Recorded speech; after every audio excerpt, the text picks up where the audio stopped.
भाई मजा आ गया यार, मजा आ गया। कुछ 2-3 दिन से मेरी वीडियो नहीं बन पाई, कुछ तो थोड़ा बिजी था भाई, त्योहारों का टाइम चल रहा है, वहाँ पे बिजी थे। फिर थोड़ा प्रोफेशनली ऑफिशियल में वीडियो बनाने का टाइम नहीं मिला। लेकिन कलेक्शंस मैं देख रहा था, क्रेज मैं देख रहा था कांतारा चैप्टर 1 का। और सैटरडे को, सेकंड सैटरडे को जिस हिसाब से इस मूवी ने परफॉर्म किया है भाई, सच में मजा आ गया। मतलब देखो, करण जौहर साहब की स्टेटमेंट आई है कुछ दिनों पहले। उन्होंने कहा है कि काफी सारी, मतलब एक बात ये भी है कि जेन्युइनली कुछ मूवीज जितना डिजर्व करती है ना, आज अगर मैं हिंदी की बात करूं, और मैं हिंदी पे थोड़ा फोकस इसलिए डाल रहा हूं बिकॉज हिंदी की कलेक्शंस अब जो कांतारा चैप्टर 1 से निकलती भी आ रही है, यानी जो लोग थिएटर में जिस तरीके से वर्ड ऑफ माउथ फैला है और लोग जो एक्सपीरियंस करने जा रहे हैं इवन ऑन सेकंड वीकेंड, तो ये कहीं ना कहीं एक क्वेश्चन मार्क जरूर उठता है। और ये सबको, ऐसा नहीं है कि सिर्फ आप और हम बात कर रहे हैं।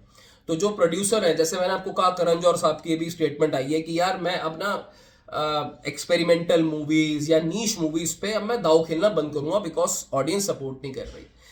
कहीं जगहों पे उनका जो ये तर्क है वो वैलिड है, क्योंकि होता क्या है कि ऑडियंस को बेसिकली तो ट्रस्ट लूज हो चुका है, इसमें कोई दो राय नहीं है। आप अगर 20 में से 18 पिक्चरें खराब दिखाओगे, फिर 2 पिक्चरें अगर जितनी करनी चाहिए, तो वो एक नोशन ही बैठ जाता है कि यार नहीं, अब थिएटर नहीं जाना, नहीं जाना मतलब नहीं जाना। फिर आती है कांतारा जैसी चैप्टर 1 जैसी मूवी, फिर आते हैं ऋषभ शेट्टी। अब आप देखिए ऋषभ शेट्टी का कॉन्फिडेंस देखिए, जो इनके जो इंटरव्यूज वगैरह दे रहे हैं नॉर्थ के अंदर, हिंदी के अंदर किस तरीके से मार्केट कर रहे हैं। ये जो कॉन्फिडेंस है ना, ये कॉन्फिडेंस आपको हाल फिलहाल में किसी भी जो जैसे बॉलीवुड फिल्म या नॉर्थ में जो रिलीज होती है मूवीज उनमें, और इनफैक्ट कुछ साउथ मूवीज भी हैं जो रिलीज तो पैन इंडिया के नाम पे हो जाती हैं, मगर वो चेहरे पे कॉन्फिडेंस नहीं आता कि हमारी, उनको पता है, ऋषभ शेट्टी साहब को पता है मैंने जो प्रोडक्ट बनाया है वो बहुत बढ़िया है, अब इस प्रोडक्ट को मुझे किसी तरीके से इस मूवी को और लोगों तक पहुंचाना है। तो वो चेहरे पे दिखता है, वो एक आत्मविश्वास, एक पिक्चर के बारे में बात करनी। आप देखो हर इंटरव्यू में, चाहे वो न्यूज चैनल हो, मीडिया चैनल्स हो, यूट्यूब चैनल्स हो, यूट्यूबर्स के अकाउंट्स हो, जा जाके वो प्रमोट कर रहे हैं। दिख रहा है कि भाई जो मैंने मेहनत करी है वो लोगों को अच्छी लगेगी। तो मैं चाहता हूं कि लोग ज्यादा से ज्यादा मूवी देखने आए, और क्यों भी ना देखने जाए। मतलब अब तो जैसे मैंने बोला था पिछली वीडियो में भी कि साल में ऐसा सिर्फ 1-2 या मैक्सिमम 3 बार हो रहा है जहां पे लोगों को अपने पैसे खर्च किए जो उन्होंने किए हैं उनको वर्थ वैल्यू दिख रही है उसमें। कांतारा चैप्टर 1 की अगर मैं बात करूं तो कल का जो कलेक्शन था अराउंड अराउंड 40 मैसिव करोड़, जिसमें कन्नड़ा लैंग्वेज से 11.25 करोड़ आया, तेलुगु लैंग्वेज से 5.25 करोड़, तमिल लैंग्वेज से 4.75 करोड़, मलयालम लैंग्वेज से फैंटास्टिक कलेक्शन, सबसे छोटी जगह, सबसे छोटा रीजन, और एकदम धमाकेदार कलेक्शन 3.25 करोड़। अब जो मैं काफी टाइम से चाह रहा था वो मुझे यहां होता हुआ दिख रहा है, हिंदी की कलेक्शन सबको ओवरटेक कर चुकी है। It is around 14 crore on second Saturday. ये बहुत तगड़ी ग्रोथ है, और जिस वक्त मैं संडे को सुबह वीडियो बना रहा हूं 4.5 करोड़ पे आज भी ऑल इंडिया हो चुके हैं। तो देखिए कांतारा का नेट कलेक्शन ऑल इंडिया में 400 करोड़ हो चुका है। वर्ल्ड वाइड ग्रॉस की अगर हम बात करें तो कांतारा 500 करोड़ टपा चुकी है। तो अब कांतारा कहां जाके रुकेगी? ये जो हिंदी की कलेक्शन है ना, हिंदी की कलेक्शन अब अगर चिपक गई तो ये 2 हफ्ते से कम में ये कलेक्शन उतरेगी नहीं।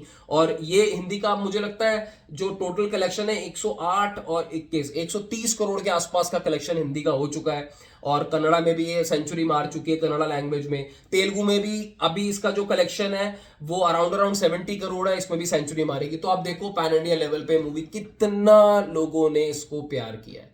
सेंचुरी 3 लैंग्वेजेस में सेंचुरी लग रही है, मलयालम जो लैंग्वेज है उसमें भी बहुत फैंटास्टिक बिजनेस कर रही है। तो ये मजा आता है ऐसी मूवीज देखने के लिए, ऐसी मूवीज के बारे में बात करने के लिए, ऐसे लोगों के बारे में बात करने में। यही मजा है, यही रियल सिनेमा है, इसी के लिए लोग पैसे देते हैं। क्योंकि जब आप मूवी देखने जाते हो, आप मूवी के बारे में, एक तो ऐसी मूवी होती है जो आपने मूवी देखी और आप सिर्फ पॉपकॉर्न खा के, कोल्ड ड्रिंक पी के वापस आ गए। उस मूवी की नेक्स्ट डे आपको भी याद नहीं, यार को 2 महीने 6 महीने बाद पूछेगा मूवी देखी थी, सोच में पड़ जाएगा यार ये हॉल पे देखी थी कि ओटीटी पे देखी थी। एक आता है कांतारा चैप्टर 1 जैसा एक्सपीरियंस, जो आपको हाई बढ़िया वीएफएक्स दिखते हैं, एक बेहतरीन कहानी दिखती है, एक वो रिचुअल्स दिखते हैं, एक वो फोकलोर दिखती है, एक कहानी में खो जाने वाली दुनिया में आप ट्रैवल करके जाते हो, ये जो एक्सपीरियंस है आपको साल साल 2-2 साल बाद भी याद रहता है। ये इस तरीके के जो इनका जो हाईलाइट होता है, इस तरीके से दिमाग में ये घुसती हैं। क्योंकि मुझे अच्छे से याद है जब मैं कांतारा 1 देख कर आया था, मुझे आज भी याद है कि मैं वो मूवी हॉल में देख कर आया था। और ऐसा सिर्फ 3 या 4 मूवीज के साथ होता है जो आपको याद रहता है कि यार आप मूवी हॉल पे देख कर आए थे और एक्सपीरियंस बहुत बढ़िया था। तो मेरा मेरा ऐसा मानना है कि अब जो हिंदी फिल्म्स हैं, आई थिंक कहीं ना कहीं लर्निंग भी है उनके लिए। मैं करण जौहर की साहब की स्टेटमेंट के, अच्छे बड़े प्रोड्यूसर्स हैं यार, छोटे प्रोड्यूसर नहीं है, उनके साथ बिल्कुल मैं क्रॉस नहीं करूंगा और उनको समझना भी चाहेंगे यार, क्योंकि ये बहुत अब वो एक्सपेरिमेंटल स्टेज से भी डर गए हैं और उनकी गलती नहीं है, क्योंकि इतनी बैक टू बैक खराब पिक्चरें दोस्तों देखने को मिली है। बैक टू बैक मैं बोल रहा हूं, मैं बीइंग मतलब शुरू से हमने हिंदी सिनेमा ही देखा है भाई, तो ये बोलते हुए हमें भी थोड़ा सा अजीब लगता है, लेकिन जो सच है वो सच है।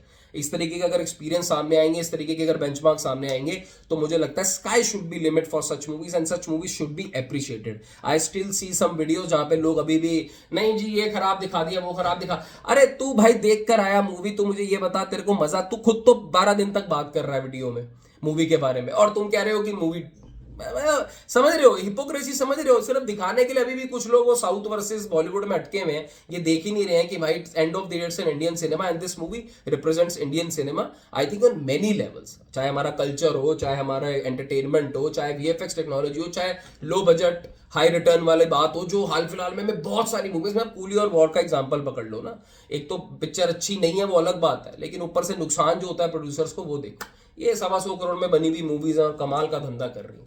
I think that's a very, ये बहुत अच्छे साइन है सिनेमा के लिए। और मेरा ऐसा मन है यार कि ऐसी मूवीज और आए, और इंडस्ट्री से ऐसी मूवी आए जो हम देख के उनके बारे में मन करे बात करने का, दो लोगों से हम बात करें, शेयर करें। इस तरीके के सिनेमा के लिए ही यार थोड़ा बात करने का भी ना सेंस बनता है और मजा भी आता है। बाकी अपनी राय कमेंट सेक्शन में बताना ये मूवी कहाँ जाके रुकेगी। मुझे लग रहा है 700 करोड़ वाले 800 करोड़ वाले सेगमेंट में जानी चाहिए। Take care, bye bye.